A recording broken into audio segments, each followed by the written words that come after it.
Hello friends, आज हम ताजमहल पर 500 शब्द सीखने जा रहे हैं। चलिए शुरू करते हैं। ताजमहल। सब्सक्राइब कीजिए हमारे चैनल को और बेल आइकॉन को दबाइए हमारी लेटेस्ट वीडियो सबसे पहले देखने के लिए। ताजमहल विश्व की उत्कृष्ट रचना है। इसकी गणना संसार के 7 अजूबों में की जाती है। भारतीय ही नहीं, विदेशी भी इसकी अनुपम शोभा देखकर मोहित हो जाते हैं। इस संसार में जब तक यह अद्भुत इमारत विद्यमान है तब तक प्राचीन भारतीय वास्तुकला और कारीगरी का गौरव भी सुरक्षित रहेगा। ताजमहल अपनी अद्भुत और अद्वितीय वास्तुकला के लिए जगत प्रसिद्ध है। ताजमहल के निर्माण को लगभग 3 शताब्दियां बीत गई हैं, किंतु आज भी इसकी भव्यता नई सी प्रतीत होती है। प्रकृति के भीषण घात प्रतिघात तथा मानव के निर्मम क्रियाकलाप इसके ऊपर अपना कुछ भी प्रभाव नहीं छोड़ सके। यह आज भी शांत, मौन साधक की भांति अविचल खड़ा है।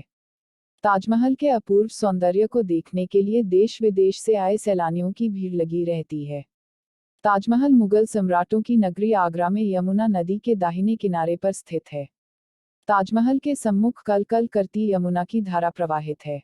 अन्य 3 दिशाओं में यह सुंदर मनोहारी पुष्प उद्यानों से घिरा हुआ है। ताज का निर्माण मुगल बादशाह शाहजहां ने अपनी प्रिय बेगम मुमताज की अंतिम इच्छा पूरी करने के लिए उसके अटूट प्रेम की स्मृति स्वरूप कराया था। मुमताज बेगम के नाम पर इस इमारत का नाम ताजमहल पड़ा। ताजमहल के निर्माण में लगभग 21 वर्ष का समय और 7 करोड़ रुपए का खर्च आया। जिस समय ताजमहल बनकर तैयार हुआ, उसे अद्वितीय सौंदर्य को देखकर शाहजहां आश्चर्यचकित रह गया। दर्शक जब इस भव्य इमारत के निकट पहुंचता है तब वह आत्मविस्मृत हो जाता है।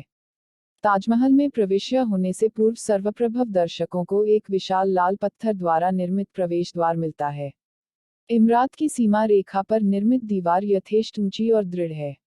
इन दीवारों पर कुरान की आयतें अंकित हैं। ताजमहल के अति निकट एक सुंदर अजायब घर है, जिसमें मुगल बादशाहों के अस्त्र शस्त्र प्रदर्शित हैं। प्रमुख प्रवेश द्वार पर एक चौड़ा मार्ग बना हुआ है। इस मार्ग के दोनों ओर सघन हरे भरे वृक्ष हैं। इस मार्ग के दोनों ओर सुंदर फव्वारे बने हुए हैं, जिनमें से सदैव पानी झरता रहता है। इन फव्वारों के निकट दूरवा दल बराबर मनुष्य के मन को अपनी ओर आकर्षित कर लेता है। कुछ दूर आगे बने पर एक सुंदर तालाब दिखाई पड़ता है। इस तालाब में मछलियां क्रीड़ा करती रहती हैं और नेत्रों को सुखद देने वाले कमल खिले रहते हैं। सरोवर के जल में लहराती पत्तियों और विकसित कमलों की शोभा वास्तव में दर्शनीय होती है। इस स्थान पर संगमरमर की श्वेत शिलाओं पर बैठकर यहाँ की अपूर्व छटा देखी जा सकती है। ताजमहल की प्रमुख इमारत स्फटिक निर्मित विशाल चबूतरे पर बनी है और यथेष्ट ऊंचाई पर है। चबूतरे के चारों कोनों पर विशाल गगनचुंबी मीनारें बनी हैं। इन मीनारों के मध्य में ताजमहल का गुंबद है। इस गुंबद की ऊंचाई लगभग 205 फीट है। इसका निर्माण संगमरमर से हुआ है और इसके चारों ओर मुसलमानों के धार्मिक ग्रंथ कुरान की आयतें अंकित हैं।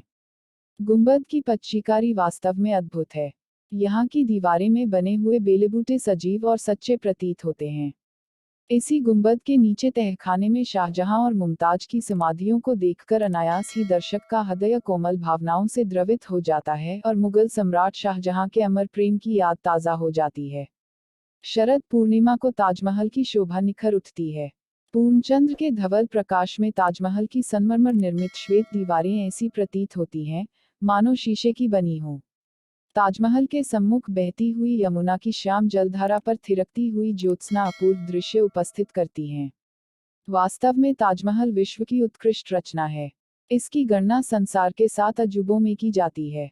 भारतीय ही नहीं, विदेशी भी इसकी अनुपम शोभा देखकर मुग्ध हो जाते हैं। इस संसार में जब तक यह अद्भुत इमारत विद्यमान है तब तक प्राचीन भारतीय वास्तुकला और कारीगरी का गौरव भी सुरक्षित रहेगा। धन्यवाद।